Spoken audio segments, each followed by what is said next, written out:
Well, folks, I made it back home here to Tennessee, and tomorrow's election day. It's finally upon us, and I know that everybody out there is just a big ball of nerves, and I completely understand why. I've talked to friends who are very excited and hopeful, and they think everything's going to be okay. And then I talked to others who are very worried and dreadful and afraid of what might happen in the aftermath, and I understand all of those feelings. But the one thing I would like to say is that no matter what happens tomorrow, people like us were on the right side of history, and that's not a flex, that's a fact. We stand with democracy, we stand with women's rights, we stand with equality, we stand with basic human decency.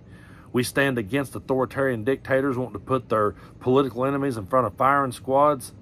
And we stand against a guy who is okay with the press being shot. And yeah, every day I've sat down in this chair to show you another clip of him saying something off the wall and unhinged. And here he is saying he would be okay if someone shot through the fake news. He would be okay with that. Take a look. I have a piece of glass over here, and I don't have a piece of glass there. And I have this piece of glass here, but all we have really over here is the fake news, right?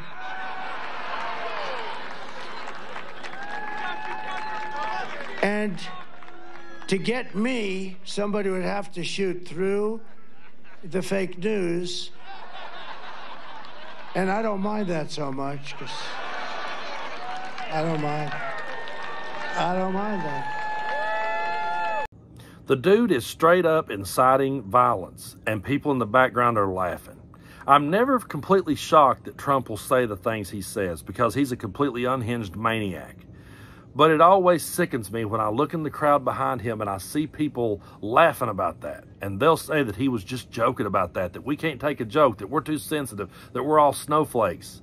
No, we saw what boiled over on January 6th, and you guys can try to slice it up any way you want to, but we saw what happened, and we see him sowing the seeds for something like that to happen again, and that's why we're not laughing.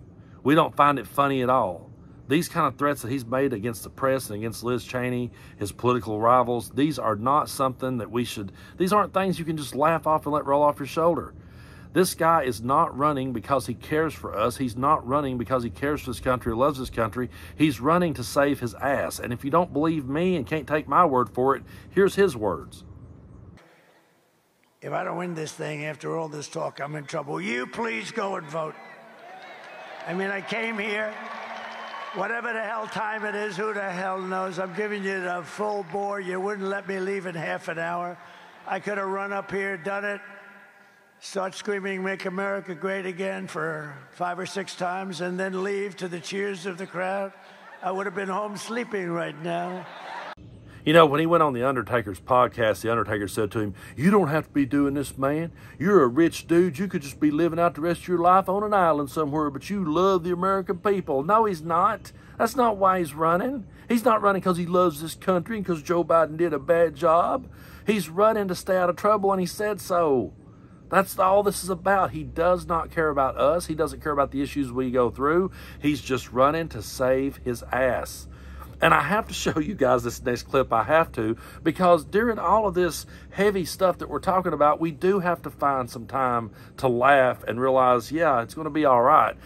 I don't know who this cameraman was, but buddy, if you ever stumble across this video, the beer's on me, okay? Because this guy absolutely went rogue while Trump was talking about the biggest and best of rallies. This cameraman fact-checked him in real time, and it is epic. Take a look. And every rally's full. You don't have any seats that are empty. You don't have anything yet. I mean, the one we had today, you missed a beauty. We could have filled that place up 20 times. I mean, that was beautiful. And the Virginia rally, did you hear about the Virginia rally? That was on. Glenn Youngkin did a great job, the governor of Virginia. And they had a crowd there that was incredible. And then we came here. And we don't want to be late, but it's very hard when you do these things. It's very hard, and you don't mind a little bit. We weren't very late. We weren't very late. Just a few minutes. Just a few minutes, depending on your definition of when it's going to start. But, you know, we've been doing, I was talking to some of the people. It's sort of, you know, in a way it's sad, and in a way it's beautiful. I was talking to them, and I said, you know, this is coming to an end. These rallies are coming to an end. We've been doing them, think of it, for like 9 years. We started a year before, and we've had tremendous success. So let's see what we've covered in today's video. First of all, he's okay if someone shoots through the press. He makes jokes about something like that. Then he's begging for people to vote for him. Please vote for me or I could be in big trouble. And then he's fact-checked in real time because he's full of shit. So we got him being a bully, begging for help, and full of shit. That's his entire career. That's his entire life. That's all Donald Trump has ever done in this world, is bullied his way through this world, ran over top of people, begged for help, and been full of shit the entire time. And we're so sick and tired of his act. I've been sick and tired of it ever since he came down that escalator. The fact that people are still hanging with this guy at this point in the game is one of the most disgusting things that I've ever seen in American history. And when people says to me, are you willing to lose friends over politics? No. No, we can agree to disagree on politics. But folks, I want you to understand where I stand on this election and how I feel about it. This election has nothing to do with politics for me. This isn't about how high should the minimum wage be. This isn't about who should pay for the health care. This isn't about what war should we get involved in or which country should we help out or how much should we tax the rich. That's not what what this is about at all. This is about our democracy.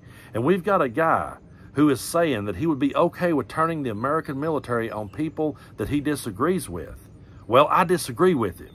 So when I point that out to friends of mine who I thought were friends and they still support him, the only thing they've said to me so far is, oh man, I don't think he got nothing to worry about. He wouldn't actually do that. But I've never heard them say yet that they would have a problem with him doing that. I've been waiting. They've not said that. They've just said, oh, I don't think you would do it. I've never heard them say, well, now that's some bullshit, Brando. We wouldn't be for that. We wouldn't let that happen to you. I've not heard them say that. So it's not about politics to me. Me and my family wakes up every day and realizes what's at stake in this election. We realize what's on the line.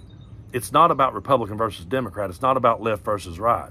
It's about an authoritarian dictator coming right straight at us and people being okay with it and standing back there and laughing while he makes threats, laughing while he begs for help, and laughing while he's full of shit. They're standing there. They're hearing him say there's no empty seats and they can see the empty seats and they're okay with it. They'll still sit there and flex. This is not about politics.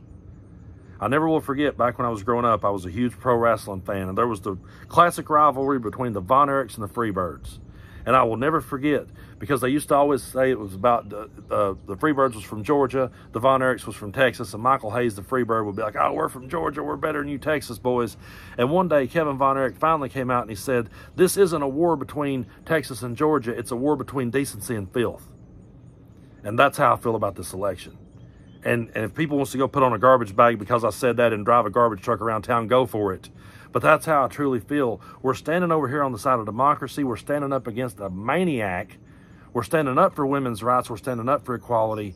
And we're standing up for decency because we're tired of this circus act. Can somebody just go find them like the complete series of Jerry Springer and just give it to them? Can somebody just buy them a monthly subscription to the WWE Network so they can watch that shit every day and the rest of us can get back to putting together this country again, to picking up the pieces from all the bullshit they've left in their wake? Just go on over. Hey, I tell you what, how about this? How about we just build him his own little White House somewhere and just let him, since he loves to cosplay as everything else, just let him cosplay in MAGA land. Just give them a piece of land and let them all go to it. Let's just go ahead and make their Jonestown for them. Here, guys, just go. We're all so sick of it. But this election is not about politics. It's not. The ones that's like, well, we agree to disagree. We can agree to disagree on pineapple on a pizza, okay? We can't agree to disagree on democracy. I'm not going to agree to disagree with you on my daughter's future. That's not happening. So, folks, we're right down to the wire. We're almost there. And again, I want everyone to understand, we're on the right side of history. I know not everybody is in a position where they can speak up. I know not everybody is in a position where they can make YouTube videos like this and have a platform like this. I understand. But no matter where you're at, no matter what you're able to say or not able to say, you're on the right side of history. If you voted for Kamala Harris in the early voting and you're voting for her tomorrow, you're on the right side of history. And you can know that you did your part to keep us from slipping into an authoritarian nightmare. And we've said this so many times, but you don't have to tell anyone who you voted for. You really don't. And they've shown us for who they are by bouncing back at that, and even going so far as to saying that if you don't tell your spouse who you vote for, it's the same as cheating. That's because they want to control the women right down to how they vote. And if they took away their right to make decisions for their own body, and they say that you should tell them who you vote for, that's like cheating, I'm pretty sure they're coming for your vote next. And that's not me being hyperbolic. We just have to look at what's happening right in front of us. We have sat here and brought receipt after receipt and showed everybody exactly what Trump's about. He has went out of his way to tell us exactly who he is. So to the ones out there, it's like, Brando, I don't really believe he'd do that. He said it this entire time, and I've yet to hear them say they would have a problem with him doing that.